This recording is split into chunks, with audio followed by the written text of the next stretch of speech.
बिस्मिल्लाहिर्रहमानिर्रहीम, अस्सलाम वालेकुम। आप इजी वीज़ा यूट्यूब चैनल देख रहे हैं।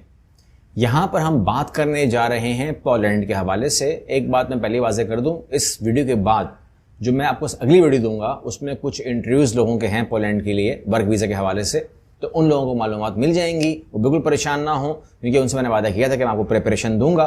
तो जिन लोगों की प्रिपरेशन पोलैंड के लिए है या यूरोपीय किसी भी कंट्री के लिए है या किसी भी वर्क वीज़ा के लिए है, तो वो वीडियो मिस ना करें, ज़रूर देखें। चैनल को सब्सक्राइब कर लीजिए, मिस मत किया करें। ये तमाम नॉलेज आपके लिए है और ऑफ कोर्स पूरा चैनल फ्री ऑफ कॉस्ट है, तो खर्चा तो कुछ है नहीं, देख लिया करें।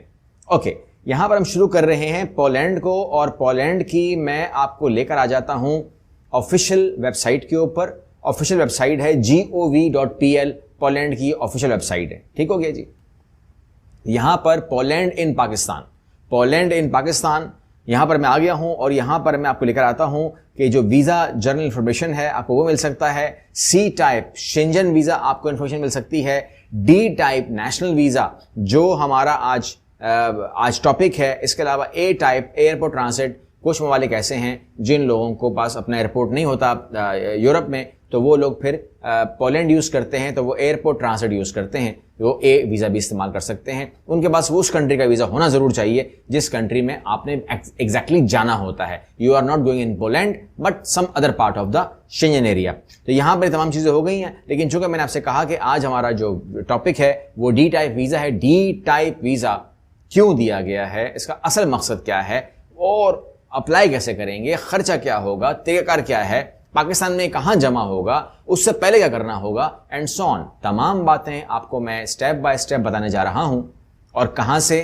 gov.pl यानी कि ऑफिशियल गवर्नमेंट की वेबसाइट से, Poland in Pakistan. Okay, D type national visa जो कि 1 साल तक का वीजा होता है, और ये आपको इसलिए कारआमद होता है कि ये शेंजन एरिया का वीजा है और आप पोलैंड में भी हो सकते हैं, आप पोलैंड के अलावा भी हो सकते हैं। जब आप एक बार स्टेप इन करते हैं इन यूरोप और इन शेंजन एरिया, तो आपको सबसे बड़ी जो एडवांटेज मिलती है, you can do something for your self by your self. ठीक है ना, आपको किसी एजेंट की जरूरत नहीं होती। आप जाते हैं to apply in companies, yes you can. क्या आपको डायरेक्ट चले जाना चाहिए? नहीं, मैं ऐसा नहीं बोलता। मैं बोलता हूं प्रिपरेशन करके जाएं, डेटा लेके जाएं। जिस तरीके से हमारा यूरोप गोल्ड प्रोग्राम है, मैं क्या बोलता हूं, यूरोप गोल्ड प्रोग्राम आपको मैं क्या कहता हूं, 2 चीजें देता है। एक, जॉब मिल सकती है, जॉब मिल जाए तो बात ही खत्म, पाकिस्तान से जॉब पे जाओगे। अगर जॉब ना मिले तो डेटा मिलेगा, डेटा लेके जाओ, ताकि आपकी कम से कम 8, 10, 12 जो मीटिंग्स हैं वो तो कम से कम शेड्यूल हो, खाली हाथ तो ना हो। यानी कि आप उतर गए, उतरने के बाद you have no idea, I have to go left और राइट। अगर लेफ्ट और राइट का बिना पता हो तो it will take a long time. उसके बाद होता है रिक्रूटमेंट कंपनीज, आप उनसे मिलते हो, मुलाकात करते हो, they will get some money और ये आपको जॉब दिला देते हैं। अच्छा, अब यहां पर आप आ जाइए डी टाइप वीजा के ऊपर, वेयर टू अप्लाई। ठीक है जी, खोल लेते हैं। कहां अप्लाई करना है आपको, एड्रेस दे दिया गया, आपको नजर आ रहा है आपको एड्रेस। ठीक है, कब से कब तक है, सुबह 10 बजे से दिन 1 बजे तक अप्लाई करना है। मगर ऐसे ही मत पहुंच जाना। कहते हैं after a prior registration through e consulate, no walk in. ठीक हो गया जी, ये आपको करना है, ये आपको दिमाग में रहना चाहिए, इसको मत भूलिएगा। तो ये 2 काम आप कर लेंगे। पहला स्टेप ई कॉन्सुलेट, दूसरा स्टेप जमा कराओ इस्लामाबाद में। फिर आप कहते हैं क्या मुझे ज़ाती तौर पे आना पड़ेगा, तो visa applicant from must be submitted in person. जी, आपको आना पड़ेगा। ये डिप्लोमेटिक मिशन जो है does not accept application from sent via fax, regular mail और ईमेल। ईमेल मत कर देना, मेल मत कर देना, और ना ही फैक्स करना, काबिल कबूल नहीं होगा। आपको ज़ाती हैसियत में हाजिर होना। How to book an appointment, आप कहते हैं अपॉइंटमेंट कैसे बुक कराऊंगा, तो यहाँ पर उसका पूरा तरीकाकार बहुत लंबा दिया गया है। अगर ये छोटा तरीकाकार होता तो मैं आपको मैं पढ़ के स्टेप बाय स्टेप करता, लेकिन ये बहुत लंबा है। तो अब खोल लेना gov.pl और you can fill out the visa application form via e consulate system. उसके बाद फिर यू आर इंटरेस्टिंग, और फिर शुरू कहानी लंबी। आप देख रहे हैं, ये देखें पॉइंट 4, ठीक है। उसके बाद फिर नोट, ये तमाम चीज़ें जो है कर लीजिएगा आपको अपॉइंटमेंट फिर मिल जाएगी। उसके बाद वो document do I need to submit, कौन से डॉक्यूमेंट सबमिट करवाने हैं, तो भाई साहब ये खोल लेना। उसके बाद आपके सामने ये तकरीबन 9 पॉइंट खुल जाएंगे कि आपके पास वीज़ा एप्लीकेशन फॉर्म होना चाहिए via e consulate system, printed in signed. उसके बाद तस्वीर होनी चाहिए। उसके बाद ये तमाम passport, proof of fund, insurance number, copy of ID documents, proof that you have enough means submission, आपके पास पैसा, bank statement, proof of accommodation, आपके पास होटल बुकिंग वगैरह, ये तमाम चीज़ें होनी चाहिए। तो ये तमाम के तमाम पॉइंट्स आपने पूरे करने हैं इस वीज़ा के लिए। हो गया जी, ठीक है, खोल लोगे आपके पास सेफ हो जाएगा ये।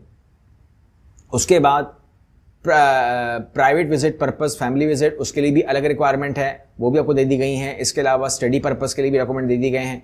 ये तमाम चीज़ें आपको पढ़ते रहेंगे, लेते रहेंगे, कोई मुश्किल नहीं है। हाउ डज इट कॉस्ट, तो कॉस्ट देख लेते हैं। कॉस्ट कितनी है Pakistani?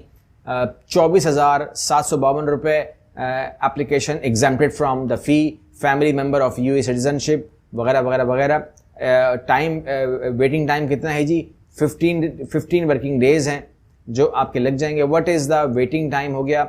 How to collect document, कैसे कलेक्ट करेंगे? पर्सनली बाय एप्लीकेंट और एन अथोराइज पर्सन, या तो खुद कर लो या तो किसी को अथोराइज कर दो कि जी ये मेरे नाम पे आएगा और वगैरह वगैरह वगैरह, इस तरीके से आएगा। और 1 बजे से 3 बजे तक ये अपने डॉक्यूमेंट रिसीव कर सकता है। अगर आप उसके फैसले से मुतमईन ना हो तो आप अपील कैसे करेंगे, वो भी दे दिया है। How to receive an university fee refund वगैरह वगैरह। अगर आप स्टूडेंट वाली बात कर रहे हैं तो कैसे होगा।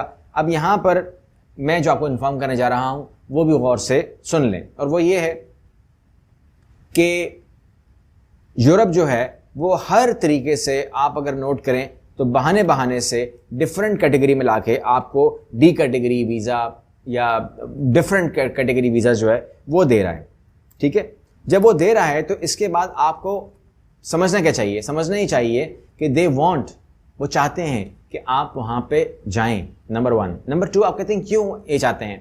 क्योंकि दे नीड स्किल वर्कर्स। ठीक है, उनको हर कैटेगरी में जो हुनरमंद अफराद हैं उनकी ज़रूरत है।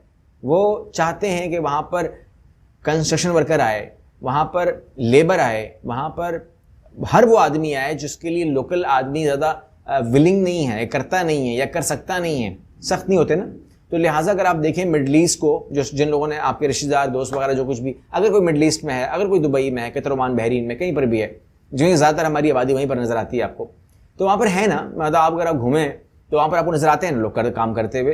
तो वो लोकल नहीं कर रहे, वो काम लोकल कुछ और कर रहे हैं। लोकल आपको उतरते ही एयरपोर्ट नजर आ जाता है, ठीक है ना, आधा काम कर रहा होता है, आधा मोबाइल से खेल रहा होता है। ये बिहेवियर है ना उनका।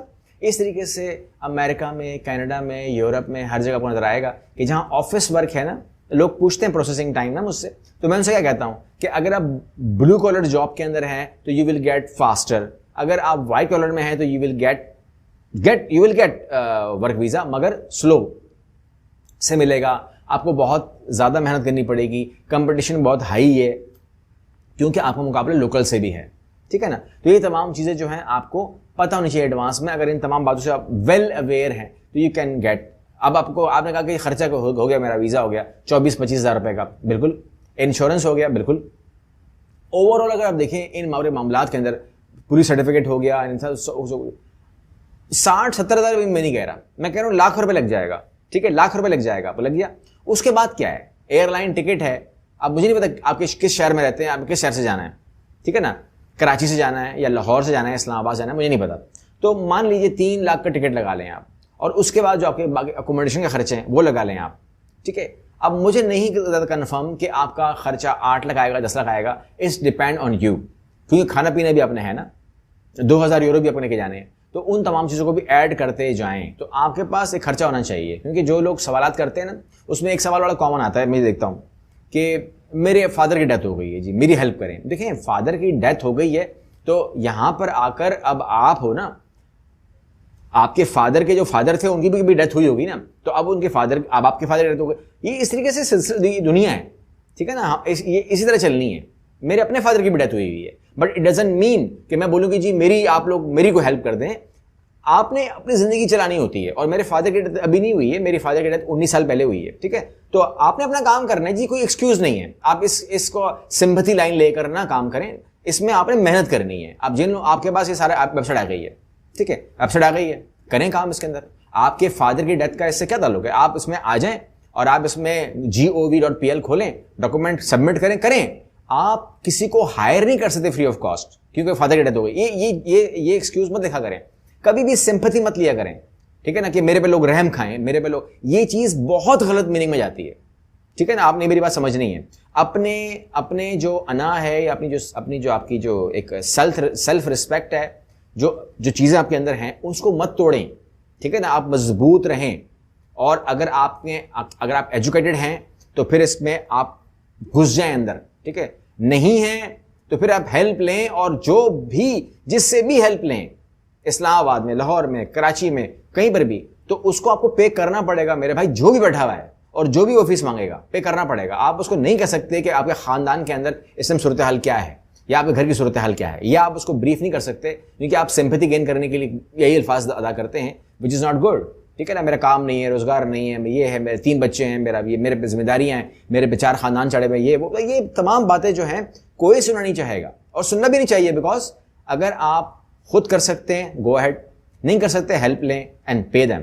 अगली वीडियो में मिलते हैं। अल्लाह हाफिज़।